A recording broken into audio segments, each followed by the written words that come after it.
strengthen your legs, glutes, and core in under 30 minutes without any equipment or any jumping. This lower body Pilates workout looks simple, but it's gonna hit every muscle in your core and lower body, including the one you didn't even know you had. Let's get started on our mat in a glute bridge. This workout's gonna be 45 seconds on, 15 seconds off, and we're gonna start off with our bridge. So, with our bridge, we're pressing into the ball of our big toe and our heel, we're sucking our pelvis under, and we're lifting those hips up. We're gonna go slow and controlled. We're not jerking, we're not swinging. Now, sometimes when people don't think they feel a bridge, there's a couple things I want you to keep in mind. First, I want you to watch how your weight is distributed. Pressing into the ball of that big toe and that heel in your foot can really help you distribute that weight. You don't want to push into your toes and you don't want to push into your calf. This will help you keep your hips in a straight line so one glute isn't working harder than the other. The other thing I want you to do is check if your back is arched. If your lower back is dipping, that's a sign you need to scoop it under. All right, our next exercise is gonna be a frog bridge. So we're going to get onto the knife edge of that foot, that pinky edge of that foot.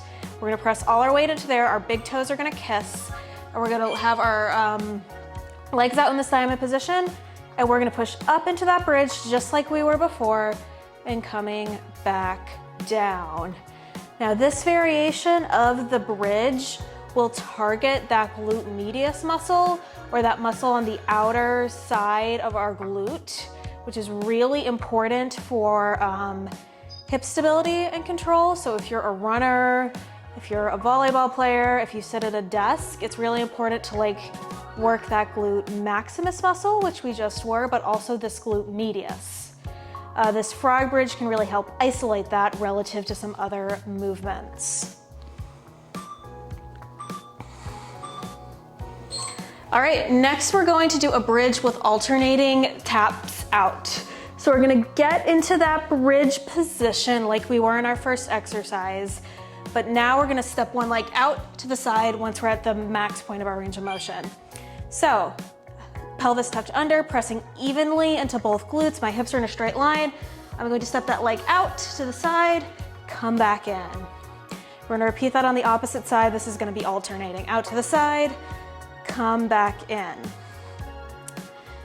Now while you're stepping or you're abducting away from your body, you want to make sure you're fighting to keep those hips in a straight line.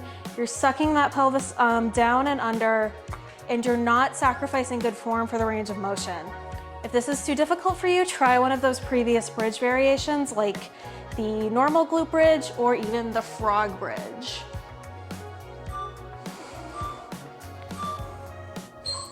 All right, next we're gonna move into the side lying portion of this routine, and we're going to do some side lying leg lifts on that right side. So lying on the side of my body, my hips are in a straight line, my shin and my heel are parallel, and I'm going to lift that leg up and down.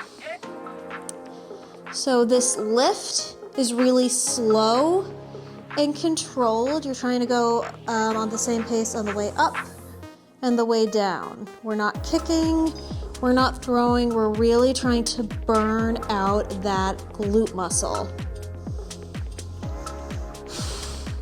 Now we're gonna do a lot of leg lifts like this today, and the most important thing I want you to keep in mind is that this isn't jerking.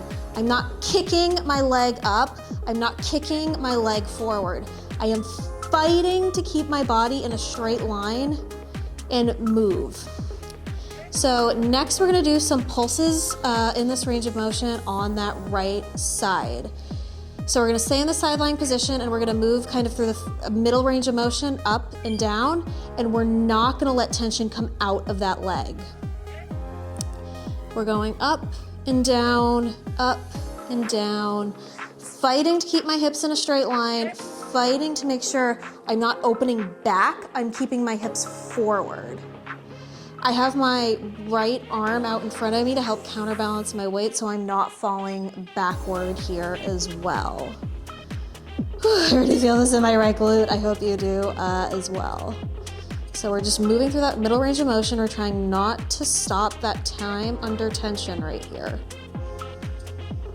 pulsing, pulsing, pulsing.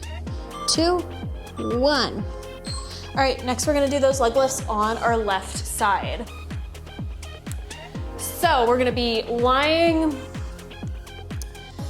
on our side, our knees are in a straight line, our hips are in a straight line, our heel and ankle are parallel, and we're gonna lift up and down, up and down. Gonna make sure your body's in a straight line here too. I'm checking what I'm doing in the camera, but if you have a mirror or even something like your phone camera, that can also help. All right, we're halfway through. Got only about 20 more seconds left before we go into that rest and then those pulses. So you might have just seen me do this. I started flexing my heel. That's to give it a little bit extra challenge and to also help me keep that shin and that ankles parallel. All right, next we're gonna do those pulses. So we're gonna kind of get in that middle range of motion and just go up and down an inch. This will really help us build that mind-muscle connection and help increase time under tension. All right, we're gonna do those pulses. There's gonna be a lot of variations in this workout. So again, slow and controlled. Just in pulsing, you don't wanna go really quickly either. We wanna keep that hand out in front of us for counterbalance. And we wanna make sure our hips aren't opening forward or backward. To help keep your hips in a straight line, you should feel your core working a little bit here too. Sometimes to help keep that heel flexed, you imagine you're pushing like you're resisting gravity through that heel. That can really help you stay in that range of motion and making sure you're activating your glute and you're going really slow and controlled. All right, next we're going to do some side lying abductions on that right side. So abducting means we're going away from our bodies. So we're gonna start in our side lying position. Our heel is flexed, our hips are in a straight line, and we're gonna move back behind us. Now while we're moving back, we're not opening back. We're just dragging that leg as far as we can while keeping those hips in a straight line. What is difficult is not moving the leg, it's keeping your body in alignment and going slow and controlled. Making sure my hips aren't moving, I'm not opening backward like I'm trying to high five someone behind me. Keeping that hand in front of you as a counterbalance can help as well.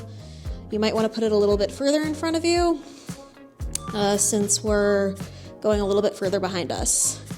All right, up next, we're gonna do some pulses from this side lying abduction. So we're gonna, again, be at that like 50% point, and we're just gonna go all the way back to that 100% point. All right, hips in a straight line, heel is flexed, shin and ankle are parallel, and we're kind of moving through that max range of motion. We're not letting our leg go slack. We're not taking a break. We should really feel this again in this glute medius on that outside of that glute.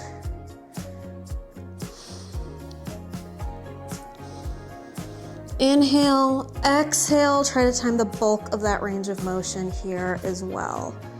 This should look simple, but I can tell you right now my glute is screaming at me and yours should be too. If you don't feel this, a couple things I want you to check. Look at the position of your hips. If they're not in a straight line, or if they're opening up to one side, that can be a reason you don't feel this. Also check your pace. You want to go at the same pace on the way, on both sides, on going abducting to and from. And another thing, just check to see if you're really opening up to the side like this.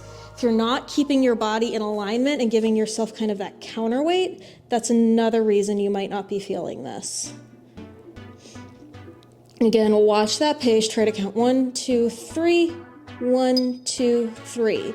Flex that heel. Make sure those hips are in parallel. Very normal for one side to feel different than the other, but we can still work through that. Actually, usually the side you do second, so that left side is usually the one that feels more difficult because that right side has already done the work, and that left side's already done the work to support you on the right side.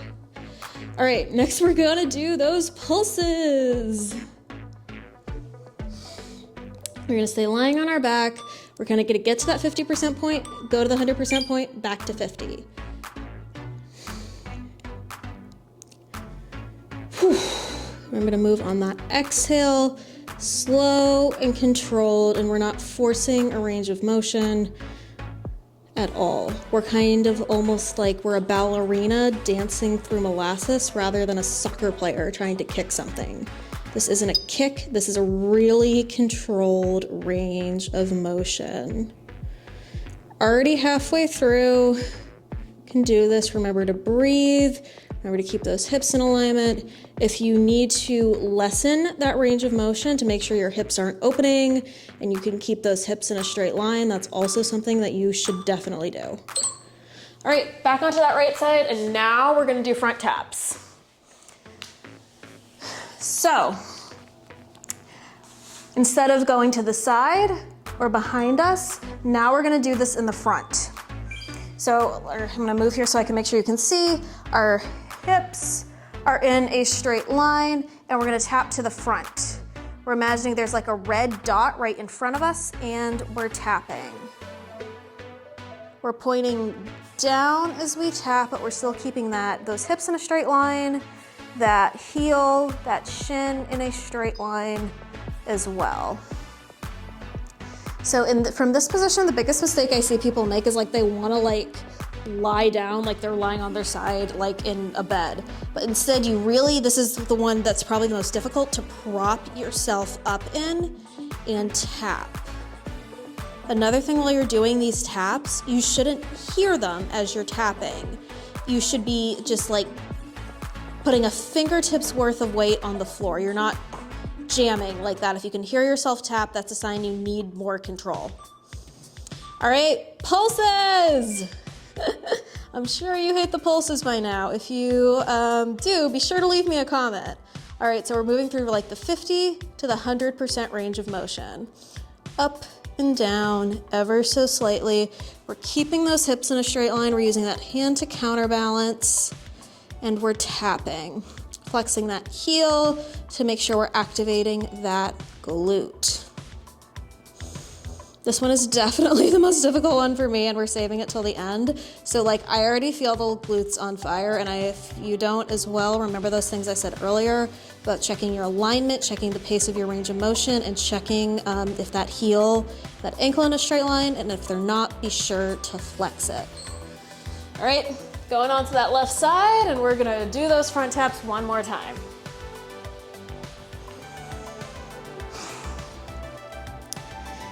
So, hips are in a straight line, knees in a straight line, and we're gonna tap to the front and down. Tap to that front and down. Keeping our body in a straight line, that right side is working to keep our hips in a straight line. Slow and controlled. We shouldn't hear that foot tapping as we go up and down.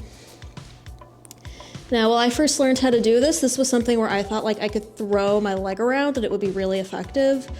Oh boy, was I wrong. I'm like, these are so easy. I should go get ankle weights. And then I learned how to do them more properly. And it's like, I never want to do this with ankle weights. I want to keep using my body weight, because when I learned how to move through this really slow and effectively and master that alignment, it's really hard. You don't need weight to really work some of these muscles. All right, next we're gonna do those pulses. So I know we've done a ton of pulses, but this is actually the last round of pulses for this routine, so you can love me again. All right, we're going through about that 50% range of motion to that 100% range of motion. We're not letting ourselves stop moving. We're not stopping that time under tension. Keeping those knees, those hips, that shin and that ankle in a straight line. We're flexing that heel to really get into that glute as well. While you're moving through air, you still want to imagine you're resisting something. We're almost there. We're coming in on 10 more seconds worth of pulses. You can do this, guys. did your hard thing for the day. Your glutes are really gonna thank you after this. 4, 3, 2, 1. You can tell I'm feeling it based on me desperately staring at the timer. All right, next we're gonna do a fire hydrant on that right side. So, like we were doing before, our ankle, shin, heel, all in a straight line, and we're gonna lift up and down. Now while we're doing this fire hydrant, we're not opening up, we're opening forward. The second you start to feel yourself externally rotate, or like rotate, for me, the wall behind me, that's a sign your range of motion has gone too far, and you should lessen that range of motion to make sure you're feeling it in the right part of your body. Still have my hand out in front of me for counterbalance here as well. Flexing that heel, keeping that heel and that shin in a straight line. Trying to go 1, 2, 3 on the way up, 1, 2, 3 on the way down. 2, 1. All right, next we're gonna do that on our left side. No pulses this time. We can still have a lot of fun without doing any pulses, and you should still really feel that in that glute medius. All right, everything is straight. I'm taking a second to adjust myself here, and now we're gonna lift up, 1, 2, 3, down. When we lift up and down, we do wanna try to make sure we're getting that leg like up and down in the same place, and we're not wildly like swinging and landing here. Everything in alignment, lift, and come back down.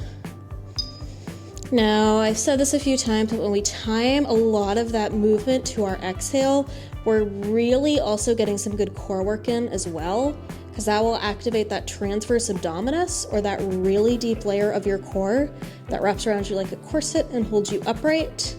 So even though like we're doing a lot of leg work here, that core is also doing a lot of supportive work. All right, now we're gonna be lying on our stomach and we're going to do some prone leg. We're gonna do some Supermans. So we're lying on our stomach, we're still keeping our hips in a straight line, and we're gonna lift up, up, up, like we're flying through the sky like Superman, come back down. Shoulders down our back and together, squeeze those glutes, hips in a straight line, up, hold, come back down. Gonna lift up, and down. If you want to make this like a more isometric hold, you can hold for the entirety of the 45 seconds. If you want to make this a little bit more dynamic, you can keep going up and down.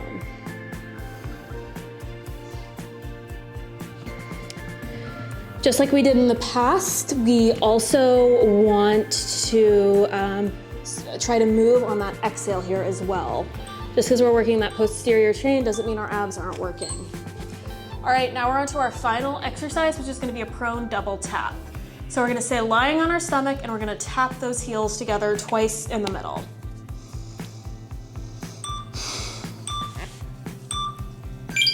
All right, lying on that stomach, gonna lift those legs up. I kind of like having my hands here. If you want them here or here, also fine. And we're tapping those hips in the middle. We're making sure those shoulders don't creep towards our ears. Keeping everything in a straight line. Our nose should be in line with our belly button. Double tap, out and down. Double tap. If you want to just keep doing it up, you can do that as well. Again, we want to go slow and controlled. We're not swinging, we're not kicking, we're not jerking. This should be hard without any weight because you're working on that mind-muscle connection, and you're moving like there's already resistance because you're moving slow and controlled. Great work, everyone. That was a 20-minute lower body Pilates routine to really light those glutes and core on fire. My glutes are on fire right now. I hope yours are as well. If you want to continue after this video, I'd recommend checking out these videos for an extended cool down and stretch that's really focused on that lower body, and this video if you want a little bit more abs and glutes work. If you like this video and you want to see more like it, please remember to like, comment, and subscribe. That's one of the most important things you can do with the algorithm, and it's one of the most important things you can do to help a small channel like this one grow. Thank you so much for your time. Thank you so much for working out with me, and I'll see you next week.